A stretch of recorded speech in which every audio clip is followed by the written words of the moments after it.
Oh! We're currently in Shenzhen, China, the tech hub of China, and we have just ordered 2 coffees that are going to arrive on a drone. So it arrives in this sort of machine here from the sky. There's quite a few English instructions, which was handy, but you have to scan your WeChat and then go through all these instructions here.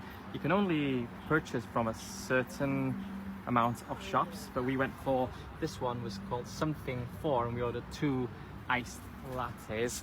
So it's just updated us on the app, and we can now see that the little image that was just a drone now has a little box under it. So it's underway. It's going to come in 8 minutes. We can track it on here. That is so exciting.